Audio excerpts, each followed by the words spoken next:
Wie zijn de plattelanders?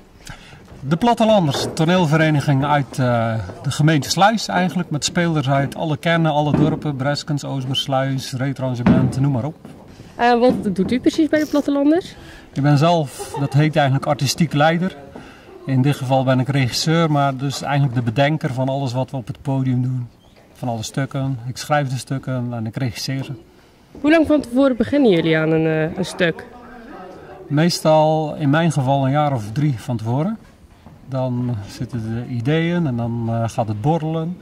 Daadwerkelijk, zeg maar, de organisatie, dan praat je een jaar van tevoren. Ongeveer 3/4 jaar van tevoren ben ik aan het schrijven.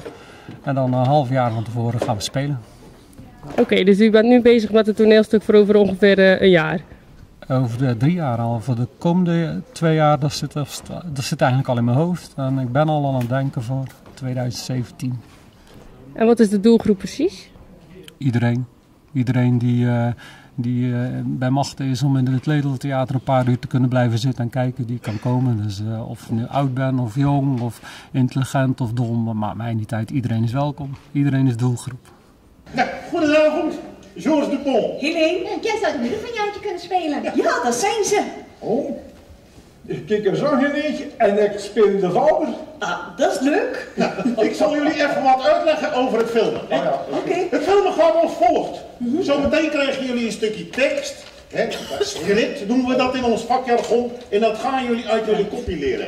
Hè? Jij ook, Marleen. Dus goed concentreren op die tekst. Welke rol speelt u?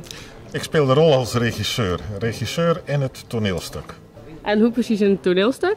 Nou, we hebben natuurlijk voor ons toneelstuk ook een echte regisseur. Die regisseert het gehele stuk zoals het gespeeld wordt. Maar ik ben regisseur in een toneelstuk. Dus ik speel gewoon een rol als regisseur. Hoe bent u bij de Plattelanders gekomen? Nou, iemand die al bij de Plattelanders zat, die kende mij. En in die winter, toen ze aan het repeteren waren, was er iemand ziek. En toen vroeg hij of ik wou invallen die winter. Dus dat heb ik gedaan. Ik zeg, ik kom eens ruiken naar de sfeer, hoe dat het bij jullie aan toe gaat.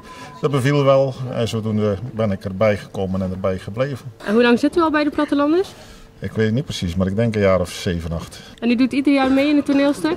Als er ruimte is voor spelers, ja, doe ik mee. Ja. Bent u op het toneel anders als thuis? Nou, dat zou je eigenlijk aan mijn vrouw moeten vragen. Maar nee, dat ligt een beetje aan de rol hij speelt. Maar als ik gewoon bij de toneelmensen met mijn kameraden ben, dan ben ik gewoon net als mijn eigen persoon. Maar op een gegeven moment speel je een rol en die zal waarschijnlijk anders zijn. En dat is ook leuk om anders te zijn dan dat je zelf in het normale leven bent. Hoe is de sfeer bij de optredens? Er is altijd een beetje balans tussen een soort van spanning en een...